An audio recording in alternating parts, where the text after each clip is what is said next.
Then I heard a Holy One speaking, and another Holy One said to him, "How long will it take for the vision to be fulfilled? The vision concerning the daily sacrifice, the rebellion that causes desolation, the surrender of the sanctuary and the trampling underfoot of the Lord's people." He said to me, "It will take 2,300 evenings and mornings, then the sanctuary shall be cleansed." The sanctuary is to be cleansed at the end of this 2,300-day period.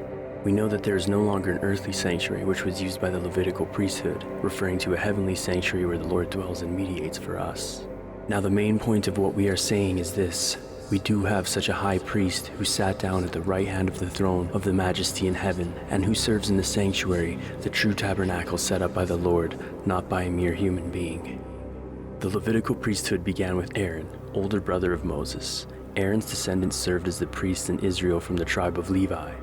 Daniel's 70 weeks are part of this 2,300-year prophecy, because without the 70 weeks, we do not have a starting point for the 2,300 years given to Daniel by Gabriel in the vision. The vision begins in Daniel 8. "Then I lifted up mine eyes, and saw, and behold, there stood before the river a ram which had 2 horns. And as I was considering, behold, and a goat came from the west on the face of the whole earth, and touched not the ground, and the goat had a notable horn between its eyes."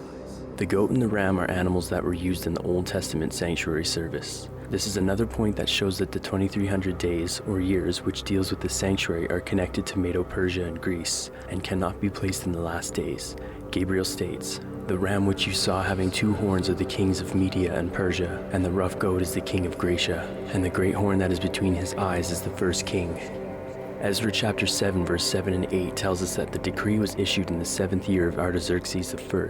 The 7th year of Artaxerxes I is relatively sure of being in 457 BC. From 457 BC, 2,300 years further, we reach the date of when the heavenly sanctuary would be cleansed and the truth would be restored, the year 1844.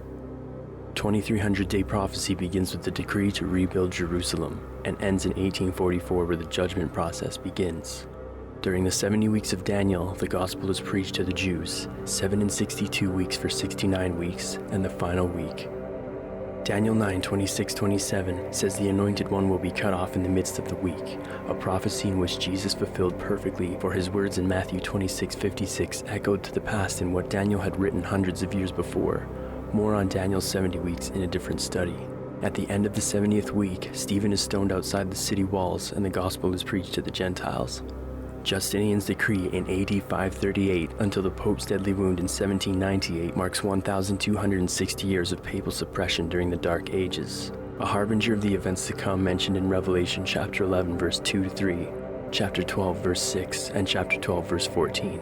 All these verses concern the persecution of God's holy people by the devil by various means. Concerning Daniel's 70 weeks, you will see that Gabriel says in Daniel 9:24 that 70 weeks which are connected to the 2,300 days are determined for Israel. The word determined in the original language meant to cut off. But to cut off from what?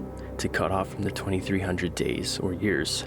So the first 490 years of the 2,300-year prophecy are specifically for the nation of Israel. It shows that the 2,300 days cannot be placed into the end times because the 70 weeks are part of the 2,300-year time frame. With the Jubilee calendar in effect and the day for a year rule applied, 70 weeks being 490 literal years means that the 2,300 also has to be years. After the dark ages of papal suppression, the people of the world were kept in darkness concerning the truth of God's word and the ministry of Christ in the heavenly sanctuary.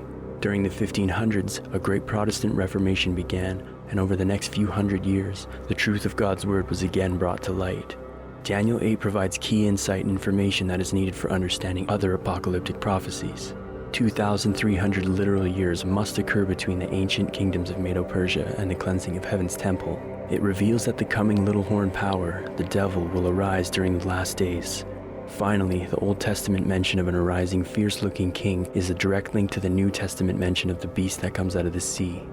Of all prophecies in Daniel, most were fulfilled in the past, and those living in the generations thousands of years later who diligently study these matters can test and prove those which came to pass. Now Daniel has been unsealed. We can apply the principles that govern the interpretation of these prophecies and use them in like manner in Revelation to ultimately understand God's plan.